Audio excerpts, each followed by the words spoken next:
안녕하세요. 책 읽어주는 여자 에젤 강미경입니다. 나의 교회 성장 이야기. 이 책에서는 조윤기 목사님께서 남에게 선뜻 털어놓기 쉽지 않은 약점과 실수담들을 과감히 공개해 주셔서 우리에겐 더 은혜가 되는데요. 우리는 같은 실수를 반복하지 않도록 배우는 마음으로 한번 들어보겠습니다. 또 한 번은 대소동 천막교회 시절 어느 무더운 여름 서울의 유명한 감리교회를 다니는 권사님이 젊은 딸을 데리고 우리 교회로 찾아왔다. 이 딸은 정신이 나간 것처럼 멍하게 한 곳을 보고 있다가 혼자서 이상한 소리로 중얼거리는데 한눈에도 정신이 이상하다는 것을 알 수 있었다. 전도사 선생님, 우리 딸 좀 고쳐주세요. 이 애가 원래 의사인데 남자를 잘못 만나서 이렇게 미쳤습니다.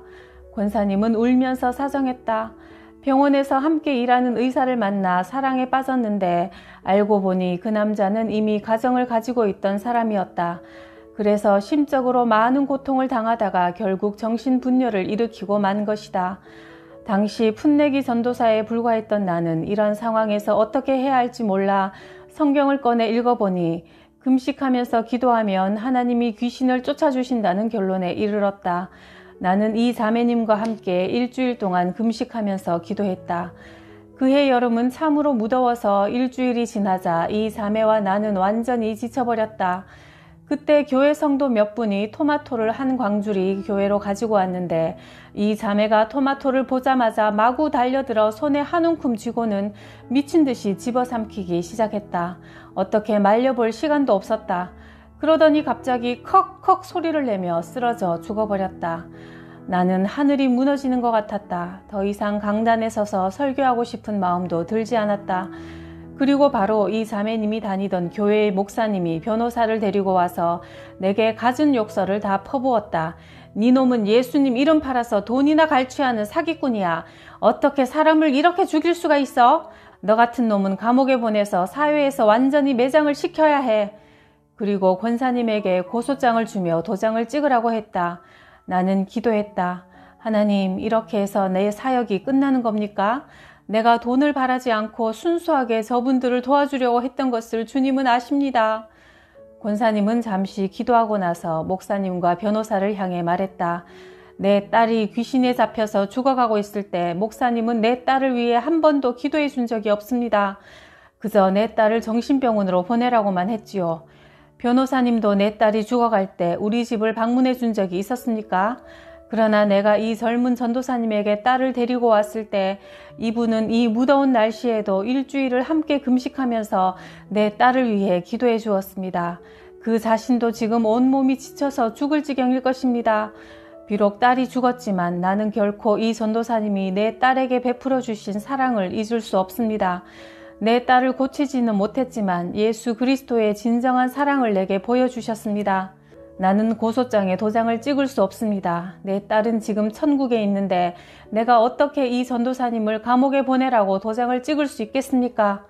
그러자 그 목사가 화가 나서 소리를 지르기 시작했다.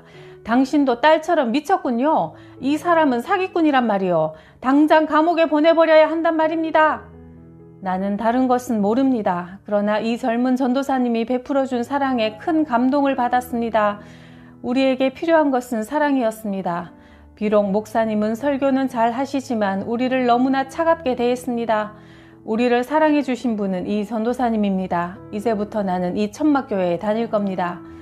그 후로 이 권사님은 천국에 갈 때까지 우리 교회에 나오셨다.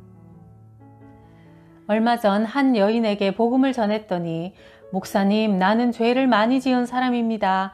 지금은 부끄러워서 교회에 못 나가겠습니다. 나이가 더 들어서 죽기 직전에나 나가겠습니다. 라고 했다. 당신이 언제 죽을지 압니까? 교회를 너무 거룩한 곳으로 생각하지 마십시오. 교회란 원래 죄인들이 모이는 장소입니다. 자매님은 목욕탕에 가기 전에 먼저 샤워를 하고 가나요? 몸이 깨끗하면 목욕탕에 갈 필요가 없지요. 교회는 영적인 목욕탕입니다. 자신이 영적으로 때가 묻고 더럽다고 생각하는 사람들이 모이는 곳입니다. 스스로 깨끗하다고 생각하는 사람들은 교회에 나오지 않습니다. 죄인들이 하나님의 은혜로 죄를 씻는 곳이 바로 교회입니다. 1958년 내가 교회를 처음 시작했던 곳은 서울에서 아주 가난한 빈민촌이었다. 그곳에서 나는 내 사역에 있어 아주 결정적인 경험을 했다. 이 가난한 동네에서도 다른 사람들보다 더 비참한 삶을 사는 가정이 있었다. 남편은 술주정뱅이로 10년 이상 술에 절어 있었고 부인은 심장병, 위장병으로 고생하면서 매일 방에만 누워 있었다. 10명의 아이들이 거리에서 구두 닦기와 소매치기를 해 그나마 집에 돈을 가져오면 아버지가 술을 사는데 다 써버리니 집안 꼴이 말이 아니었다. 희망이라고는 전혀 찾아볼 수 없는 가정이었다. 나는 이들을 전도하기로 마음먹고 그 집을 찾아갔다. 누구 계세요? 교회에서 왔습니다. 하니 순간 문이 열리고 부인이 일그러진 얼굴로 나를 쳐다보았다. 모든 것이 귀찮다는 표정이었다. 나는 그녀에게 그동안 살아오면서 지었던 모든 죄를 회개하고 예수를 믿으십시오. 그러면 천국에 갈 수 있습니다. 예수님은 우리 죄를 대신 지시고 십자가에 달려 돌아가시고 천국을 준비해 두셨습니다. 그러자 그 여자가 말했다. 천국 같은 소리 하고 있네요. 당신이 믿는 예수가 정말 그렇게 좋은 천국을 마련해 두셨다면 왜 꼭 우리가 죽은 다음에만 그곳에 갈 수 있나요? 이 땅을 살면서 그곳의 일부분이라도 맛볼 수는 없나요? 우리는 지금 먹을 것도 없고 입을 옷도 없어요. 우리 집을 보세요. 이게 사람 사는 집인가요? 남편은 10년째 술에 빠져 살고 우린 매일같이 부부싸움을 해요. 아이들은 학교도 못 가고 저렇게 구두나 닦고 도둑질이나 하고 다녀요. 온통 절망이라고요. 우리가 필요한 하나님은 죽은 다음에 천국에 갈 수 있게 해주시는 분이 아니라 지금 이곳에서 우리에게 필요한 것을 주시는 분이에요. 이곳에서 먹을 것도 주지 못하는 하나님이 죽은 다음에 정말 좋은 천국을 주실지 어떻게 알아요? 이곳에서 먼저 우리 문제를 해결해 주세요. 그럼 나중에 죽어서 천국에 간다는 것을 믿어보지요. 그렇지만 예수님을 믿지 않으면 지옥불에 떨어져요. 나의 이 말이 끝나기가 무섭게 그녀는 내게 버럭 화를 내며 말했다. 정말 웃기고 있네요. 이곳보다 더 비참한 지옥이 어딨어. 나는 지옥에 가는 게 무섭지 않소. 우리 집이 지옥이요. 매일같이 지옥에서 사는 마당에 당신에게까지 지옥 간다는 소리 듣고 싶지 않으니 당장 나가요. 나는 무슨 말을 더 해야 할지 몰랐다. 사실 그녀의 말이 다 옳았다. 그녀는 이 땅에서 천국의 그림자라도 보고 싶어 했다. 나는 입으로는 천국에 대해 말했지만 실제로는 나 자신도 비참한 삶을 살고 있었다. 내가 그녀를 만나러 갔을 때는 의기양양했지만 교회로 돌아오는 길에는 기가 푹 꺾여 있었다. 하나님, 그녀의 말이 다 옳습니다. 나는 단지 이론만 가지고 그녀를 설득하려고 했습니다. 그녀는 지금 지옥 같은 삶을 살고 있는데 나는 해줄 수 있는 게 아무것도 없습니다. 나도 비참한 삶을 살고 있으니 내가 그녀에게 무슨 복된 소식을 전해줄 수 있단 말입니까? 나는 천막교회로 돌아와 바닥에 무릎을 꿇고 열심히 기도했다. 앞으로 어떻게 설교해야 할지 암담했다. 복된 삶을 살지도 못하면서 어떻게 사람들에게 복된 소식을 전해준다는 말인가? 그래서 새로운 눈으로 다시 성경을 읽으며 공부하기 시작했다. 그리고 예수님은 피상적인 하늘나라를 가르치지 않았다는 사실을 깨달았다. 오히려 실제적이고 구체적인 천국의 삶을 주셨다. 죄인들을 용서해 주시고 병자들은 고쳐주시고 귀신을 쫓아내시고 문둥병자도 고쳐주셨다. 어떤 때는 죽은 자도 살리셨고 굶주린 사람들에게 먹을 것을 주셨다.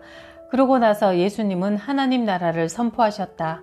예수님은 자신을 따라다니는 이들에게 천국이 얼마나 좋은 곳인지 맛보게 해주셨다. 나는 다시 기도했다. 주님은 가난하고 어려운 사람들이 필요로 하는 것을 다 채워주셨습니다. 이제 이곳 사람들의 필요도 채워주십시오. 죄인에게는 용서의 구원이 필요하다. 이것은 오직 예수 그리스도의 십자가를 통해서만 얻을 수 있다. 예수님의 흘리신 보혈로 인간은 하나님과 화목하게 되었으며 삶의 모든 저주로부터 해방되었다. 성경은 이렇게 말한다. 그리스도께서 우리를 위하여 저주를 받은 사람이 되심으로 우리를 율법의 저주에서 속량하셨으니 이는 그리스도 예수 안에서 아브라함의 복이 이방인에게 미치게 하고 갈라디아서 3장 13절 14절 예수님께서 이 모든 저주를 다 청산해 버리셨으니 이제 우리는 아브라함의 복 아래 살아가고 있다. 예수님께서 하셨던 사역을 지금 우리 가운데서 동일하게 행하시는 분이 바로 성령님이시다. 몇 주 후 내가 그 집을 다시 방문하자 여인이 머리를 쑥 내밀면서 말했다. 전도사 양반 오지 말랬는데 또 왔네? 오늘은 내가 부인에게 아주 좋은 소식을 전해주기 위해서 왔습니다. 좋은 소식이요? 정부도 나에게 좋은 소식을 전해주지 못하는데 당신이 좋은 소식을 전해주겠다고요? 당신 남편이 더 이상 술을 마시지 않고 새 사람이 될 수 있는 방법이 있습니다. 예수님을 믿으면 아이들도 학교에 보낼 수 있고 당신의 위장병과 심장병도 나을 수 있습니다. 아니, 젊은 사람이 어디 와서 사기를 치고 난리예요? 거짓말이 아닙니다. 사실입니다. 하나님은 좋은 분입니다. 당신이 예수님을 믿고 의지하고 기도하면 그분이 당신에게 필요한 것을 다 주실 겁니다. 그러자 그녀의 눈이 번쩍이기 시작했다. 그동안 좌절과 절망에 사로잡혀 있던 얼굴에 희망의 빛이 보이기 시작했다. 당신 교회가 어디 있나요? 나를 따라오십시오. 그녀는 집을 나와서 나를 따라오기 시작했다. 그리고 우리는 다 찢어진 천막교회에 도착했다. 그러자 그녀는 배를 잡고 웃으며 말했다. 좋은 소식을 전해주겠다더니 실제로 좋은 소식이 필요한 사람은 내가 아니고 당신이군요. 다 찢어진 천막에 살면서 내게 좋은 소식을 전해준다고요? 혹시나 했더니 역시나군요. 그녀의 말에 나는 충격을 받았다. 그러나 용기를 내서 말했다. 당신 말이 맞습니다. 나도 역시 좋은 소식이 필요합니다. 그러나 당신과 내가 함께 하나님께 기도하면 우리에게 좋은 소식이 더 빨리 오지 않겠습니까? 그러자 그녀는 잠시 생각하더니 좋아요. 그럼 우리 같이 믿어봅시다 라고 했다. 사람이 절박한 상황에 몰리면 무엇이든 붙잡게 된다. 그녀는 남편이 변하고 자신도 치료받는다는 희망이 생기자 다 찢어진 볼품없는 천막교회에 매일 나와서 기도하기 시작했다. 그리고 3개월 후 그녀의 남편은 술 중독에서 고침을 받았고 예배에 참석하기 시작했다. 그러더니 직장을 구해서 집에 돈을 가져왔다. 아이들도 학교에 다닐 수 있게 되었고 그중 2명이 목사가 되어 복음을 전하고 있다. 또한 땅을 사서 집도 지었다. 그 부인도 위장병과 심장병에서 완전히 치료를 받았다. 지금 그 온 가족은 미국으로 이민을 가서 캘리포니아에 살고 있다. 이렇게 성도들의 삶이 변화되자 주위 사람들이 교회로 몰려들기 시작했다. 이 교회에 오면 자신들의 인생도 변할 수 있다는 희망을 가지고 나왔다. 동네 사람들은 더 이상 도박을 하거나 술을 마시며 밤을 새지 않게 되었다. 매일같이 마을 어귀에서 들리던 싸움 소리도 사라졌다. 사람들은 하나님을 믿고 자신들의 환경에 맞서 싸웠다. 그리고 새로운 삶을 창조해냈다. 그리고 3년 후 교회 성도 수가 600명이 넘었다. 성도들이 자발적으로 건축 헌금을 해서 땅을 사고 아름다운 교회를 지었다. 지금 불광동에 가보면 그곳이 빈민촌이었다는 것이 믿어지지 않을 정도로 잘 사는 지역이 되었다. 하나님의 약속의 말씀을 믿고 기도한 자에게 하나님께서 기적을 베풀어 주신 것이다. 미국에 세미나를 인도하러 갔다가 아주 신기한 경험을 했다. 텍사스의 달라스 빌 베버 목사님이 심호하시는 프레스톤 침례교회에서 세미나를 진행하면서 최근 우리가 방송 선교를 하며 겪고 있는 경제적인 어려움에 대해 언급해 볼까 하는 생각을 했다. 왜냐하면 한국 정부는 당시 선교를 목적으로 외국에 돈을 보내는 것을 막고 있었기 때문에 해외 선교 활동에 많은 제약이 있었다. 특히 하나님께서 일본 선교를 명령하신 후부터는 일본에서도 TV를 이용한 방송 선교, 문서 선교, 부흥 집회 등을 하고 있는데 서울에서 돈을 보낼 수 없다면 일본 성도들의 헌금을 모아야 하지만 일본에는 성도가 많지 않았다.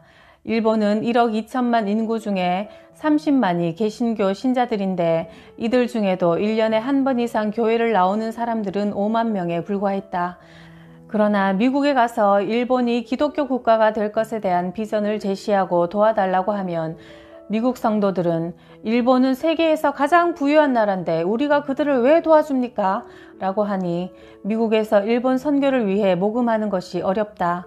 만일 내가 인도나 아프리카 선교를 위해 기금을 마련하기 원했다면 많은 미국 성도들이 참여했을 것이다. 이것이 내게 큰 스트레스가 되었다. 달라스에서 세미나를 인도하면서 나는 마음속으로 앞으로 계속 TV를 통해 설교를 방영하려면 적어도 50만 달러, 5억이 필요한데 이 돈을 구할 수가 없으니 이제 그만둬야겠다 생각하고 있었다. 방송 담당자들은 내게 말했다. 목사님, 세미나를 인도하시면서 선교를 위해 돈이 필요하다고 말씀하십시오. 그러면 방송으로 나가서 많은 사람들이 돈을 보내줄 겁니다. 미국에서는 목사님들이 다 이렇게 합니다. 그런데 조 목사님은 항상 하나님께서 베풀어 주신 것에 대해서만 말씀하시니 시청자들은 목사님이 아무 문제 없이 그냥 다 잘하고 계시는 줄 알고 도와주려 하지 않습니다. 도와달라고 하십시오. 그러나 나는 방송에서 한 번도 도와달라고 해본 적이 없다. 그동안 어려운 일이 생기면 혼자 기도로 문제를 해결하고 그러고 나서 하나님께서 베풀어 주신 은혜에 대해서만 성도들하고 나누었기 때문이다. 그날 밤 나는 하나님께 간절히 부르짖었다. 이곳 달라스에서 세미나를 인도하는 기간 동안 50만 달러가 필요합니다. 그렇지 않으면 더 이상 일본에서 방송 선교를 할 수 없습니다. 일본을 복음화시키는 일은 하나님이 저에게 주신 사명이 아닙니까? 그런데 이렇게 돈 때문에 고생을 하게 하시면 어떻게 합니까? 이번 주까지 50만 달러가 필요합니다. 다음날 아침 빌 베버 목사님에게서 전화가 왔다. 자신의 교회에 다니는 한 사업가가 나를 간절히 만나기 원한다는 것이다. 순간 하나님의 손이 움직이고 있다는 것을 알았다. 나는 즉시 빌 베버 목사님의 교회 사무실로 가서 러셀 본스라는 사업가를 만났다. 그는 나를 보자마자 흥분된 어조로 말했다. 조 목사님, 오늘 아침 제가 목사님의 설교 테이프를 들으면서 출근하는데 일본 선교에 대한 비전에 대해 이야기하실 때 갑자기 제게 하나님의 은혜가 임하고 마음이 뜨거워지더니 지금 당장 차를 돌려서 교회로 가라. 조 목사를 만나 50만 달러를 주어라는 성령님의 음성이 들렸습니다. 그는 50만 달러를 내게 주겠다고 약속했다. 이번에는 내가 그에게 물어보았다. 그렇다면 당신에게 지금 가장 필요한 것은 무엇입니까? 이제는 내가 당신의 필요를 들어주겠습니다. 그는 고혈압으로 3년째 고통을 겪고 있다고 했다. 그래서 내가 그의 머리에 손을 얹고 고혈압을 꾸짖었고 나중에 우리가 다시 만났을 때 그는 고혈압으로 더 이상 고통을 겪지 않는다고 말했다. 이렇게 하나님께 기도하고 성령님께 순종하면 우리도 승리의 삶을 살게 될 것이다. 국민일보를 시작할 때 사람들은 내가 언론 사업을 통해 사회에 영향력을 행사하고 싶어 한다고 생각했다. 그러나 실제로 나는 신문 사업을 하고 싶은 마음이 전혀 없었다. 그러나 기도하는 중에 갑자기 신문을 제작해야 한다는 불타는 소원이 생겼다. 눈을 뜨나 감으나 항상 내 눈앞에는 신문이 보였다. 그때 하나님의 음성이 들려왔다. 너는 대중매체를 통해 세상의 어두운 곳을 밝히 비추어라. 지금 신문과 TV들은 세상의 부정적인 이야기만 전해주고 있다. 사람들은 그런 뉴스를 들으며 좌절하고 절망한다. 너는 복된 소식을 담은 신문을 발행해라. 나는 강한 소원이 생기면 이것이 얼마나 오랫동안 지속되는지 기다린다. 실제로 하나님께서 주신 소원인지 아니면 사탄이 주는 욕망인지 확인하기 위해서다. 하나님이 주시는 소원이라면 몇 달이고 계속된다. 그러나 사탄의 욕망은 얼마 가지 못해 사그라들고 만다. 그러나 국민일보에 대한 소원은 내 안에서 계속 불타올랐다. 나는 이 일을 한국 사회의 여러 분야에서 영향력 있는 분들과 상의했다. 이들 대부분은 신문 사업을 하지 말라고 충고했다. 그러나 이 소원이 내 마음속에서 너무나 강하게 작용했기 때문에 나는 계속 기도하면서 마음속에 평안함이 있는지 확인했다. 아무리 마음속에 타오르는 소원이 있어도 불안하면 뼛속 깊이 평안이 차오를 때까지, 확신이 올 때까지 기도해야 한다. 그 뒤 나는 모든 것이 다 준비되었다고 생각되면 하나님께 엘리야가 손바닥만한 구름을 보았던 것처럼 내게도 하나님의 뜻을 정확하게 알 수 있는 증거를 보여주십시오 라고 기도한다. 어느 날 아주 놀라운 기적이 일어났다. 교회 근처 아주 좋은 땅이 주인을 찾고 있다는 소식이 들려왔다. 큰 선박회사가 본사 건물을 지으려고 준비하고 있었는데 갑자기 부도가 나면서 이 땅이 은행으로 넘어간 것이다. 특히 이 땅은 서울에서도 가장 비싼 지역이었고 우리는 살 수 있는 재정이 없었다. 그러던 어느 날 나는 큰 회사를 경영하는 기독인 사업가와 식사를 하게 되었다. 다른 교회를 다니시는 분인데 나는 그에게 하나님께서 내 마음속에 국민일보를 세우라는 강한 소원을 주셨습니다. 그러나 우리는 신문사를 세울 땅도 없고 돈도 없으니 어떻게 해야 할지 모르겠습니다 라고 말했다. 그런데 내 말을 듣고 있던 그가 환하게 웃으면서 저희 회사에서 땅을 사드리겠습니다. 돈은 나중에 형편이 되면 주십시오. 그동안 봐두신 땅은 있으십니까? 완전히 호박이 넝쿨째 굴러 떨어지고 있었다.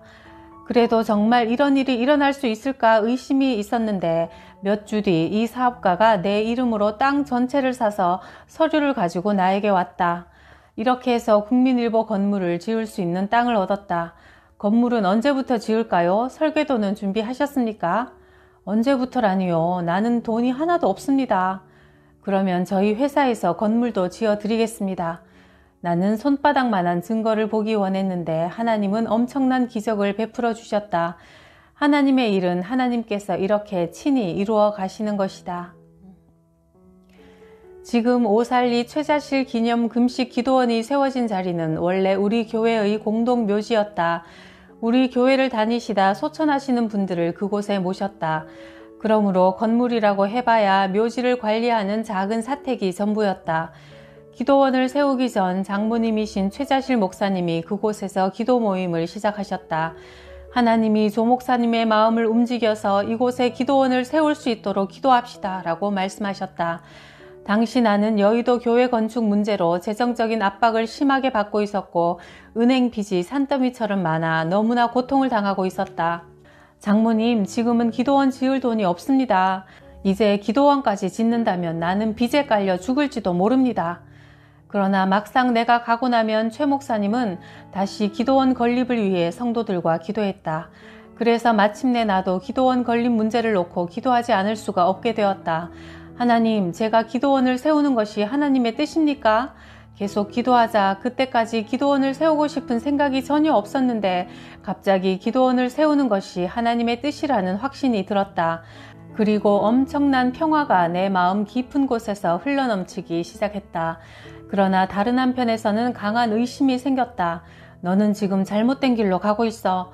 지금 당장 기도원 건립을 취소하지 않으면 너는 망하고 말 거야. 이건 아주 터무니없는 미친 짓이야. 그래서 나는 오살리로 달려가 공동묘지 위로 올라갔다. 내 발 밑에 온 일대가 펼쳐져 있었다. 내 마음속에는 이미 완공된 건물들이 보였다.